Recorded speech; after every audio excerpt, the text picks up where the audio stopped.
سلام شنونده های عزیز، بحث مربوط به مهاجرین افغان و اونایی که به اجبار از کشورهای همسایه اخراج میشن تقریبا به پایان نزدیک شدیم. تشکر از شما که تا الحال با ما بودین. مهمان ما در برنامه ها رئیس جمهور محمد اشرف غنی است. به همه شما خیر مقدم میگویم.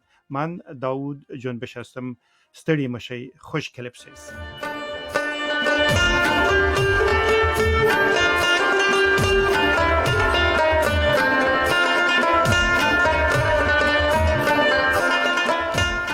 استاد محترم، با شما باز خوش آمدید میگم.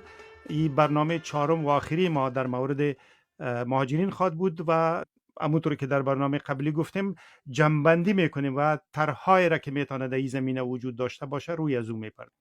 بسم الله الرحمن الرحیم. احترامات به شما و سلام‌های گرم به تمام هموطنان ما در داخل کشور، ممالک همجوار و تمام دنیا.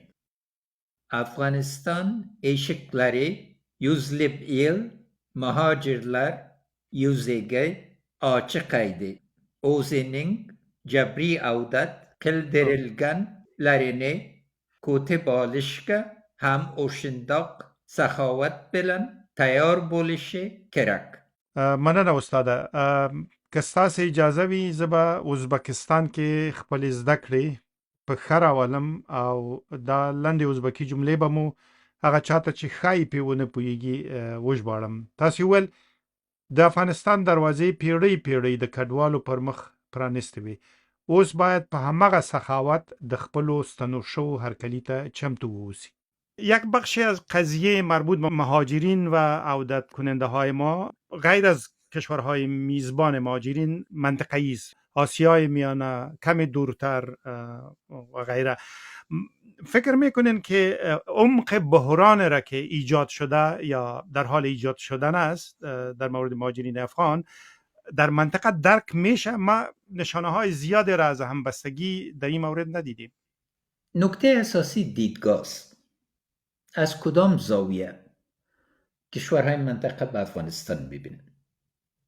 برای چند دهه در دوران جهاد مقدس ما و بعد از سالهای شدت خشونت در داخل کشور به افغانستان از نگاه یک خطر دیده میشد که از او باید جلوگیری شود و حقیقت بسیار تلخ است. مثل ازی بود که یک وباست باید از انتشارش جلوگیری شود.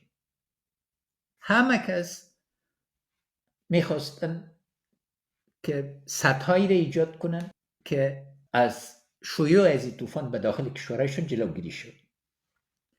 بعد از او خاصتا در دهه دوم قرن 20 مخصوصا با پروگرامایی که با آسیای مرکزی ما مطرح کردیم و یک بار سرمنشی ملل متحد آقای گوترس تشریف آوردن و به طرف ما دیدن، با بسیار تعجب گفتن چی کردی؟ تمام آسیای مرکزی به طرف جنوب میبینیم. و جواب ما بسیار ساده بود. گفتم ما به طرف شمال نگریستیم و علایق قرنها را که برای زیاده از یک قرن قطع شده بود دوباره زنده کردیم. افغانستان به یک فرصت مبدل شده بود و ایجاد از این دیدگاه نهایت مهم بود، چون تمام ارتباطات منطقوی، اتصالات منطقوی از پروژه بزرگ انتقال انرژی گرفته تا خط آهن و سرک‌ها و غیره به این دیدگاه تعلق داشت. امروز بدبختانه باز هم یک حالت ایجاد شده که احساس خطر بر فرصت کاملا غلبه یافت و از این جهت عوض از این که یک احساس همدردی و عمق باشه، یک احساس دوری است و احساس محافظت شخصی. این دیدگاه نه به نفع از ایناست نه به نفع ما، چون افغانستان در قلب آسیا وجود داره و همونطور که اقبال گفت ثبات و خوشحالی آسیا و همچنین مشکلاتش با تپش از این قلب تعلق داره. دیگه امید است یک دیدگاه را ایجاد کنیم، اما ایجاد از این دیدگاه همونطور که در داخل برنامه ریزی میخواه بدون در نظر گرفتن منافع مشترک کشورهای همجوار و منطقه و دنیای اسلام و بالاخره جهان صورت گرفته نمیتونه.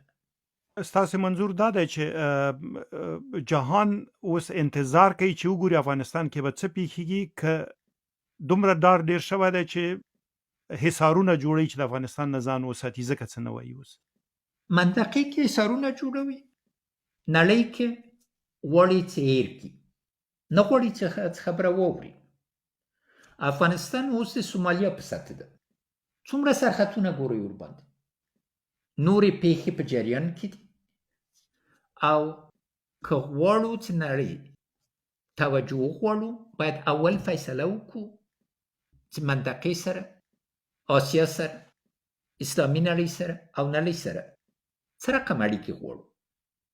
تر څه هدف معلوم نسی بې له هدفه خو نور مصروف دي او خطرونه ویني، او چیرې چې خلک خطر وویني او له بلې خوا نه ګاونډي هېوادو کې د مرستې امکاناتو نه ګوري، برته راځي په دې باندې چې څوک وباسي، چاته ویزه ورنکړي. نن دا خلک چې په ورځې کې پاسپورتونه اخلي، هیله یې چیرې ده؟ څوک به ویزه ورکړي؟ هغه چارواکو چې فکر کوو چې ډېر ملکونه به ورته په قدر و عزت ګوري ځکه چې په دولتي چوکۍ او یا ملي مقام یې درلوده، نن چیرې پراته؟ کوم مملکتونه دي چې حاضر دي دوی ته ویزه ورکړي یا یو چارواکي وویني یا هرکلی یې وکړي؟ دا باید پوه شئ چې که عزت غواړو، یو ګډ عزت د ټولو ده یا بې عزتي د ټولو ده. نو تقریبا په د دریو تیرو پودکاستو کې په دې باندې تم شو تاسو ول چې بحران ژور دی، سیمه کې اندېښنې دي، سیمه غواړي د افغانستان نه ځان وساتي، جهان غواړي هېرې کړي. دې ته په پام سره او تاسو اوس وویلې چې موږ باید ځان راټول کړو او د یو ملت په توګه یو ګډ دریځ ولرو. فکر کوئ دننه په ملت کې د حالت د دومره نازکوالي درک شته دی؟ دوی پوهیږي چې که سم مهارت پیدا نه کړي او که سم مدیریت پیدا نه کړي بحران له کنټروله وتلی شي؟ بیم دا څو برخې لري. لومړی که اکثریت د ولس د افغانستان باندې غږیږي، اکثریت د ولس د افغانستان پوه ده چې وضعیت څه ده او څه پکار دي. نن دوی عقل بندي شوی، اما بندي خپل عقل لاسه نه ورکوي. نو ضرور ده چې پوه شئ که غواړو چې لازمي اجماع راوړو، د ملت غږ باید آزاد شي. د ملت له غږ نه باید ډار ونه لرو. ملت جګړه نه غواړي، وینه نه غواړي، له وینې او جګړې نه ستړی دی، اما تګلاره غواړي، وحدت غواړي له ټولو.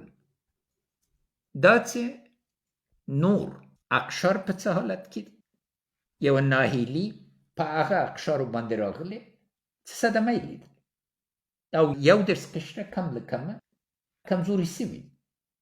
هیله باید برته ژوندۍ شي او هیله په دې باندې تعلق لري چې ټول احساس د دې وکړي چې ریښې لري، پښې یې سستې نه دي، په اسمان کې ستوری لري، یو ګډ ستوری ده، د افغانستان ستوری ده، له خپل بیرغ، له خپل عزت او له خپل هویت سره، او په ځمکې کې یو ستوری لري چې ګډ اقدامات دي. ما عرض دا و او د ټولو پودکاستونو دلیل دا و چې اوس یو دوه لارې باندې. یوه لاره دا ده چې وایي ټول شی دی یو عارضي خبره ده، یو څو ورځې به پاتې شي، بیا به له منځه لاړ شي او خوځښت پکار نه ده. بله لاره دا ده چې ابعاد د خپل د ژوند او د ژوندانه او د راتلونکي په اساسي توګه وڅېړو، ووایو چې څه رقم ژوند غواړو، تدریجي مرګ غواړو یا واقعا یو مشترک ژوند غواړو. د ژوند انتخاب معنا داده چې بیا کارونه په بل رقم کوو. تعریف شما از دوراهی که افغانستان فعلا در او قرار داره است که اگر انتخاب درست صورت نگیره فاجعه عمیق‌تر میشه، یک سوی از این راه میره به مصیبت، دیگهش میتونه به فرصت ها بیانجامه. مطلق انتخاب واضح است. و امید است که یک بحث ملی سرتاسری سر انتخاب صورت بگیره، نه سر سرخطای ای که چند نفر امروز اخراج شدن و فردا اخراج میشه. این ضرور است که یک قسمت مردم مصروف از این باشن، اما نقطه کلیدی ما باید تمرکز سر چاره باشه. کدام را باید انتخاب کنیم که به خیر ملت و رضای خداوند جل شانه مبادل شد. مسئولیت است و مسئولیت از هر افغان است، به هر سطحی که بوده، به هر سطحی که است. هیچ کس از این مسئولیت تاریخی انکار کرده نمیتونه، چون فردا باید پاسخگوی باشه. و از این جهت تنها مسئله برگشت اجباری مهاجرین یا موضوع دردناک بجای شده داخلی مطرح نیست. زیاده از 90% مردم افغانستان، 40% واقعا زیر خط فقر تعیین شده سابقه زندگی میکنن، اما در حقیقت 90% مردم افغانستان ضرورت به زندگی آبرومند دارن. اکثریت مطلق یک کشور که به این حالت باشه، آیا ضرورت اقدامات اساسی به کار است یا نیست؟ این سوال باید محور یک بحث ملی قرار بگیره. و گفتمان ملی در افغانستان آسان است. در ولایت ها وقتی که من سفر میکنم تا 16 ساعت در روز ما گوش میکرد، چند هزار نفر آدم در یک روز دیدن میتونه. همچنین نماینده های ملت از تمام اقشار جمع شده میتونن و یک اجندای منظم سر از این مسائل صحبت کرده میتونن. اجماع لازمی را طرقش وجود داره. از طرف دیگه موضوع ارقام و اسناد و ایناست و این طرق مختلف واضح میخوایی، باید به حدس گذاشتن نشه. قدم اول فهم است، دوم یک اجماع لازمی است، سوم انتخاب یک راز، چهارم مشارکت فراخ اجتماعی است، پنجم ایجاد برنامه است، ششم مدیریت است، هفتم امکانات. و این همه باید یک چوکات واضح باشه، چون با هم به صورت زنجیری ارتباط دارن و امکانات از دنیا خواستن نمیتونین یا از منطقه از خود فراهم کردن نمیتونین تا اولویت‌های ما معلوم نباشه. شما از نقش ملت صحبت کردین، جامعه در کل. فکر میکنین اونا میتونن در شرایط فعلی نقش در تصمیم گیری ها داشته باشه، چون از اونا کسی معمولا نمیپرسه؟ جنبش تاریخ افغانستان رو ببینید، هر کس که نظریات ملت در نظر نگرفته به ناکامی مواجه شد. هر کس که فکر میکنن که اینا رعیت هستن و همراه از اینا مثل چوپان و رفتار شده میتونه، فردا درس نو خواهد آموخت. ما مراحل داریم، اما یک ملت زنده بودیم، صدمه دیدیم، 45 سال درد و رنج را کشیدیم که هیچ کس داخل قرن 20 و قرن 21 روز ما رو ندیده بود که شاید اوکراینیا و مردم غزه از دل ما بیاد. اما یک ملت زنده است و همیشه انتخاب زندگی رو داشتیم. دو را داریم، یا این به صورت خودجوش صورت میگیره و به هیجان بدل میشه و احساس عدم مشروعیت کامل و عدم نارضایی ایجاد میشه، و یا به پروسه سنجیده و منسجم بدل میشه که موضوع تعیین مشروعیت ملی منطقه‌ای و بین‌المللی به صورت اساسی مطرح شود و تصامیم واضح گرفته شود که برای ایجاد ازی و تغییر مثبت اوضاع در افغانستان ضرورت به چه نوع اقدامات است. اگر فکر میکنیم که همه چیزها را در این زیبا انجام داده میتونیم، خب بسم الله. اگر به این عقیده استیم تقاضا میکنیم که مردم کمک کنن و نهادهای بین‌المللی ما خودش اعتراف بایسته که به این زیبا دوام دادن نمیتونه. بنابراین در دوراهی به صورت واضح رسیدین، انکار موجب فاجعه میشه. اعتراف به وضعیت قدم اول است که یک چاره اساسی منطقی ملی و با اعتماد بر آینده به وجود بیاره.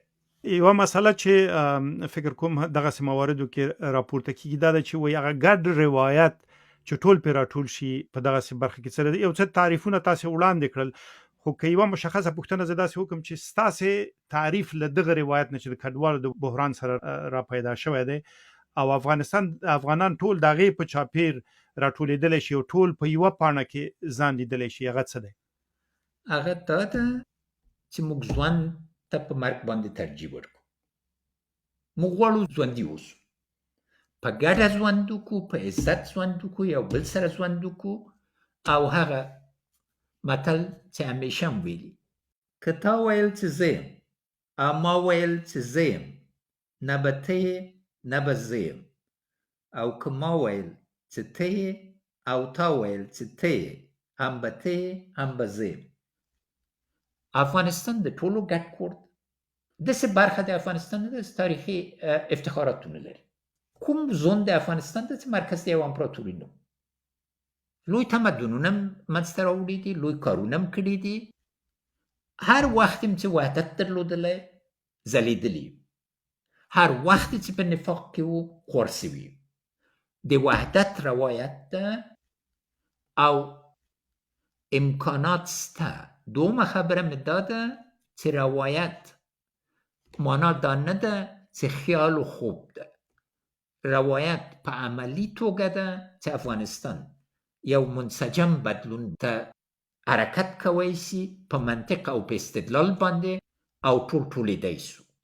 که دغه ومنو نو بیا لومړیتوبونه باندې راځو او دې برخې کې په دې باندې برته نتیجې ته رسېدو چې افغانستان کومه جزیره نه ده، د آسیا په زړه کې پرته ده.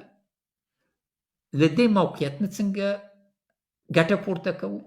امکانات هم داخل کې څه دي، ستونزې هم څه دي، په څه طریقه راځو؟ دا نه ده چې یو نفر یا یو ډله یا نور ځان ته عالمان وایي، خدای ناکده نورو ته جاهلان وایي. اما خبره د روایت دا ده چې جمعي عقل په فردي عقل اوچت ده، امت په اجماع کې اشتباه نه کوي. د حدیث نبوي دلته خبره په څه کې ده؟ یا راځو په تېرو ملامتیو باندې، په تېرو وینو باندې، او ټول وخت هم په دې تېرو، یا دا چې یو واضح هدف ټاکو، لکه څه رقم افغانستان په 2040 کې غواړو. 300 کالیزې د یو دوامدار دولت په حیث باندې څنګه غواړو؟ څه رقم افغانستان غواړو؟ او بیا ملاتړل دي، امکاناتو سنجول دي.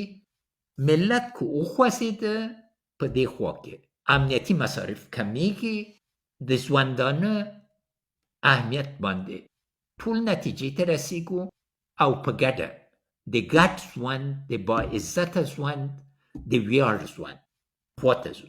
او که دا ونه منو نو بیا د حوادثو ښکار به یو، یو خواته به یو ولي، بل خواته به بل ولي، او خپله به تبرم په لاس کې چې هغه ونه چې سوري لاندې کینو هغه څنګه چپه کن. حداقل در نیم قرن اخیر تلاش اونایی که در قدرت بودن بری بوده که قدرت خود با توجه و با استفاده از هر چیزی که ممکن است حفظ بکنن. اونایی که در مخالفت قرار داشتن تمام هم تلاشانی بود که گروه بر سر قدرت از پا بیاندازه. فعلا هم تقریبا حالت به می شکل است. حداقل 3-4 گروه عرض اندام کرده که باید در مقابل اونایی که در کابل قدرت دارن بجنگن، مسلحانه بجنگن. در این دو شرایطی که هنوز مردم به این نتیجه که شما گفتین که ملت از خون و از خونریزی خسته شدن نرسیدن، به صورت کل حداقل یک بخشش نرسیده، در بین این نظریات متفاوت و متضاد یک روایت مشترک ملی حداقل در موضوع مهاجرین چی رقم ایجاد شود؟ عرض من بازم نیست. وقتی که روایت مشترک ملی میگیم معنی از این نیست که اجماع هر فرد و هر گروه در اون وجود داشته باشه. یک اکثریت قاطع که اکثریت خاموش ملت است، روایت تا باید اونا مرکز سقلش باشه. قسمت دوم مسئولیت است. اگر در این دو راهی کسایی که امروز میخواین انحصار با وجود بیارن، رای مشارکت اون میره، نه با افراد بلکه به حیث یک پروسه سنجیده شده که ملت آینده خود بسنجه، مسئولیت متوجه از این است. و کسایی که خشونت میخواین باید پس بفهمن که ملت خشونت میپذیره یا نمیپذیره، از کی نمایندگی میکنن، خشونتشان کی تمویل میکنن، وسیله اجرای خشونتشان توسط کدام را صورت میگیره و قیمت خشونتشان کی میپردازه. سوالا را باید به صورت اساسی مطرح کنیم، بدون احساسات و بدون برچسب‌های خاص به مردم. گپ منطق است. آیا خشونت یگانه راست؟ اگر مردم عام ملت، قسمت قاطبه ملت به این نتیجه برسه که جز خشونت رای دیگر ندارن، این خود به خود نه. اما این از رای مجبوریت نه. فعلا ملت نمیخواد که تکرار از این ببینه، اما وضع فعلی بدبختانه آبستن از این بوده میتون و این درس است که باید از تاریخ عبرت بگیریم. آیا جامعه بازم به طرف یک افراط و تفریط مطلق در حرکت است؟ آیا باز خشونت و عدم اطاعت و پذیرش در حال عام شدن است و نقاط مختلف قدرت در حال اندام هستند، یا یک انسجام بکار است؟ چی نوع دولتداری برای مبارزه با وضعیت فعلی، برای مدیریت وضعیت فعلی بکار است و هر کس حاضر به چی نوع قربانی و چی نوع گذشت است تا این به وجود بیاید. خودگذری بکار است. و نقطه کلیدی چیست؟ همه ما رفتنیستیم، افغانستان دائمی است. بنابراین اولویت ثبات و رفاه افغانستان است، نه قدرت یک شخص یا یک طبقه یا یک گروه. ثبات و رفاه تنها به اساس مشارکت و حس تعلق و احساسات که یک وطن مشترک، یک خاک مشترک، یک هدف مشترک، یک آینده مشترک در یک ملت ایجاد کرده میتونه به وجود بیاد. تعریفونه مو ورکړل، خو له کومه ځایه پیل کو؟ مثلا د دې لپاره چې مرسته وشي لږ تر لږه د بحث را پیل شي، مثلا د لاندې مودې هدفونه باید څه وي، د منځنۍ مودې باید څه وي، او اوږد مهال دپاره باید کوم اهداف وټاکل شي او په ګډه ورته کار وشي. لومړی خبره دا ده چې په دې مرحله کې هر کور کې، هر کلي کې، هر بانډې کې، هر ښار کې باید د بحث شرایط برابر شي. دا بحثونه خلکو منځ کې زه یقین لرم چې دي. خلک رادیوګانې اوري، خلک تلویزیونونه ویني، نورو لارو ته. ما وړاندیز دا ده چې دغه بې له دې نه چې له ولس نه وډار شي، په یو منسجم ملي بحث باندې بدل شي. عملي لارې د خلکو جرګې دي په مختلفو سطحو باندې، په کلي کې، په ولسوالۍ کې، په اقشارو باندې، نور نومونه ورباندې کړئ. د ملي بحث د روایت موضوع ده.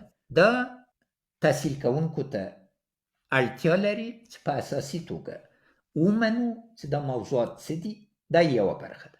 بله برخه تحقیقاتي برخه ده، د څېړنې برخه ده. که وایو چې 6.2 میلیونه بېځایه سوي دي، اوس باید پوه شو چې دقیقا دا چیرې دي، کوم حالت کې دي، یا چې وایو چې 8 میلیونه دي یا 10 میلیونه مهاجر دي، که ایران کې 4 دي یا 6، دلته دقت پکار دی. او د دې ټولولم واضح لارې لري، تګلارې لري چې ورباندې په اصولو باندې نتیجې ته رسېدلی شو. بله برخه دا ده چې راځو امکانات څه دي، عواید څو دي، او نور ابعاد څنګه دي. څنګه کولی شو چې په عاجله توګه زمه روان ده، په دې سیمه کې څه اقدامات پکار دي. یعنی دغه عاجل هدف باید دغه څه وشي. عاجل هدف باید دغه وي. د عاجل هدف په شا کې منځمهاله ته که ګورئ، باید 15 کالو ته وګورئ. په 15 کالو کې منطقه به چیرې، افغانستان به چیرې، جهان به چیرې. که دې باندې پوه سئ، خطراتو باندې هم پوهېږئ، فرصتونو باندې هم پوهېږئ.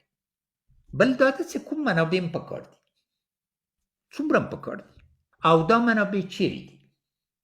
د مثال په توګه یو مشروع دولت، نړیوالي بانک کې، آسیایي بانک کې، اتحادیه د اروپا کې کم له کمه حق لري مرستې ورسره کېږي په دوامداره توګه باندې، او حق د دې لري چې دا د مرستو لومړیتوبونه وټاکي. اما له بلې برخې نه که بشري مرستې دي او د ملګرو ملتونو لخوا نه راځي، هغه بل دود. دغلته باید په واضح توګه په دې باندې پوه شو. منطقي نظر نه بله برخه ده. څنګه د منطقې لید په افغانستان باندې ګرځولی سو چې افغانستان ته د یو فرصت په حیث باندې وګوري او افغانستان ته خپل یو دوامدار شریک او پایدار ټولنې او نظام په حیث وګوري. دغه هغه مسایل دي چې بې له هغه نه کېږي، ځکه داخلي مشروعیت، دننی مشروعیت، د باندني مشروعیت اساس ده او دام یو پروسه غواړي. څه رقم دولتداري پکار ده، څه رقم ظرفیتونه د دولت کې پکار دي، طول و عرض باید څومره وي، څه رقم انسجام ورکوي، ولایاتو کې څه کوي، ولسوالیو کې څه کوي، کلیو کې څه کوي، ښارونو کې څه کوي، کوم اقشار څرنګه په کار اچوي. دا ټول یو 15 کلنیز دریځ کې راتلی سي او پس له هغه نه یو د 25 کالو روایت پکار ده چې په اساسي توګه پوه سو چې څنګه له دوامداره بحران د څو پیړیو نه ځو یو باثباته او انشاءالله تعالی یو روښانه راتلونکی ده. شما در یکی از برنامه‌های قبلی گفتین که خوشبین هستین، یعنی احساس بدبینی به مسائل ندارین. میخوایم بپرسم که چقدر امکان داره فکر میکنین که مردم همه از اینا درک بکنن که بدون مشخص سازی اهداف کوتاه مدت، میان مدت و دراز مدت نمیتونن آینده خود رقم بزنن، بازم مثل یک دایره دور خواد زدن، از نقطه صفر شروع خواد کردن، 360 درجه خواد رفتن و دوباره به مو صفر خواد رسیدن. از تاریخ دو درس داریم، یا از تاریخ عبرت میگیریم یا تاریخ تکرار میکنیم. عبرت گرفتن معنی است که سر نقاط منفی تاریخ خود فائق میشه و یک کشوری که هزارها سال موجودیت داشته باید یکی اعتماد داشته باشه که تا آینده بقا داره. این نقطه اول است و این به ایمان تعلق داره و به احساس دل تعلق داره و به یک عشق با افغانستان تعلق داره. دا لیونی مینه غواړي. داسې ګوټ د افغانستان نه ده چې زور باندې ویاړ نسم کوی او ورته د آبادۍ خواته کتلی نسم. دغه احساس د مالکیت ضرور ده. په اکثریت د افغانستان په وګړو کې چې زور سره غږېدلی یم یا کتلي مې دي یا غوږ مې ورته نیولی، دغه احساس ډېر ټیټ. افغانستان وزیر اکبر خان نه ده، هر څوک چې پکې اوسي یا چورپور چې یو برخه یې چوروي بیا بل یې چوروي. افغانستان اکثریت په کلو کې ده، په ښارونو کې ده، په ولس کې ده او هغه ولس کې ډېر لوی غېږ ده، پراخ غېږ لري. که ورسره مینه وکړئ 100 چنده در سره مینه کوي. نو دغه ما د امید خبره ده چې امکان شته، بل عملي امکانات دي. بیا به په نور پودکاستونو په دې باندې وغږیږو چې دا روایت چې همیشه راغلی چې افغانستان بیچاره افغانستان ده، بېوزلي افغانستان ده، دا روایت له مغزه نه باید وباسو. موږ امکانات لرو، یا یې په خاورې خرڅوو او څوک هم غولوي، یا به د عزت لاره وګرځي. نړیوالي شرایط، منطقوي شرایط ازلي نه دي، بدلون کې دي. د بدلون په حالت کې نوو طرحو ته، نوي لید ته امکانات برابر دي. له بلې خوا نه معلوم ده که عبرت وانخلو او ځانځاني حرکت وکړو او یوازې په دې باندې راسو چې هر څه چې راځي پس له ما بلا. زه د ضرب المثل سره واقعا ستونزه لرم چې ځان نوي جهان دی نوي. که افغانستان دی نه ځان دی نه، څه عزت لري؟ ځان ته وګورئ، وجدان ته وګورئ، لږ څه سر هم ټیټ کړئ. څنګه نازېدئ، څنګه غورېدئ، څنګه هم ځان ته زړونه ویلې وایئ چې زمري یو. اوس لکه موږک غوندې یو څوک درته نه ګوري او د پیشو اندازه عزت نه درکوي. عزت هم په دې خاورې پورې تړلی او په دې باندې پوه نه سوی. او دا یوازې د اوس نه ده، بار بار دا تکرار سوی. ضرور ده چې دغه خبیثه حلقه ماته سي. په وحدت کې یوه تګلاره پیدا کړو، ټول په سمه چې مخکې لاړ شو. ولس کې ستونزه نسته، ولس متقسیموي. تقسیم همیشه ځینې سیاستوال چې منفي وړ سیاستونه دي راوړي او بله لاره نه لري غیر دینه چې په قومي دلالانو باندې بدل شي. په قومو باندې تجارت مکوي. روایت هم په دې باید بنایي چې درې قاطع اکثریتونه لري: ځوانان، میرمنې، بېوزلي. دا چې وګورئ ټول سره یو شی دي.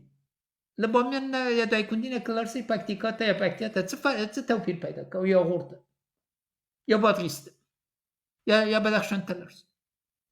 مشترک جهات مسنجوي، ټول یو بل سره په نتیجې کې رسیدای شو. اما که د تقسیم طرحې دا غیر له دې نه چې ټول خراب شي، څوک چې اوبه خړوي او فکر کوي چې ماین پکې نیسي په خړو اوبو کې ډوبېږي، دا باندې پوه شئ. او څوک چې فکر کوي چې ګاونډي به درته یا نور چې افغانستان کې خپلې ګټې ویني د څو ورځې باید تاسې دوامدار شریکان نه دي.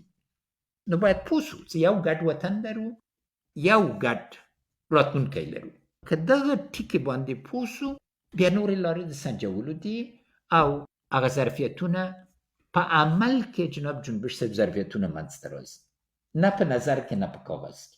یو واره چې یو شی زده کوي په عملي توګه او ملا وتړل او خلکو سره چې مشوره وکړي، دومره تګلارې درښیي، دومره لارې درښیي.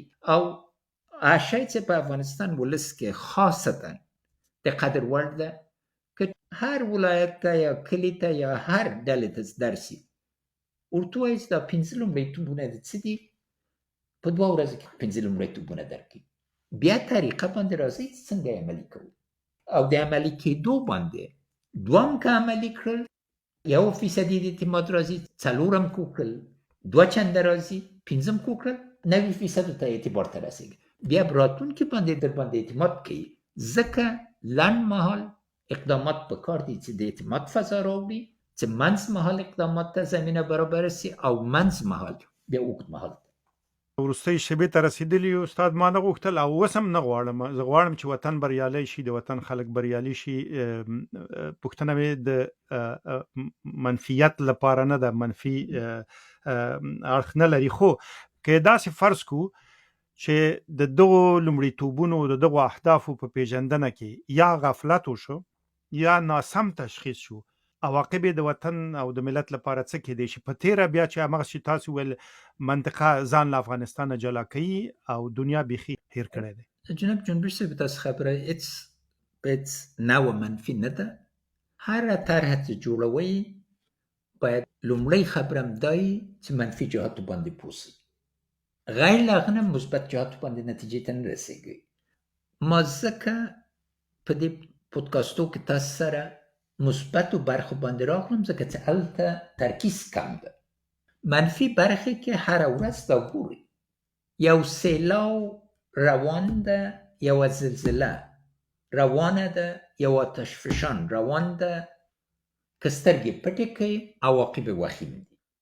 ځکه د دوه لارې مسله مې مطرح کړله او د هغې دپاره چې ولس واقعا پوه شي چې یو دوه لارې کې او په اجماع باندې ورسېږو، نو ضروره وه چې پوه شو چې مثبته لاره څه ده او څنګه په مخ کې ځو. اما منفي عواقب باندې باید ټول پوه شو، ځکه که دې نه انکار وکړو بیا مسؤل. او ما غوښتل چې په واضح توګه موږ او تاسې ټول خپل غاړې خلاص کړو او خپل مسؤلیت ادا کړو. د مهاجرینو په اړه د پودکاستونو د لړۍ دلته بشپړوم، ولی شنونده های عزیز، همونطور که در برنامه اول گفتم دکتر صاحب محمد اشرف غنی وعده کردن که در مورد مسائل مهم مربوط به حیات ملی کشور ما، از اقتصاد گرفته تا جامعه شناسی و تا مردم شناسی و تا فرهنگ و تا معماری و غیره، در بحث‌های آینده با ما سهم بگیرن. امیدوار هستم که شما این برنامه ها را تعقیب کنین و در همینجا این بخش مربوط به مهاجرین به پایان میبرم. استاد تاسې نه ډیره زیاته مننه. کورم ودان. مننه تاسو نه. تل دې وي افغانستان. زنده باد افغانستان. یا شسن افغانستان.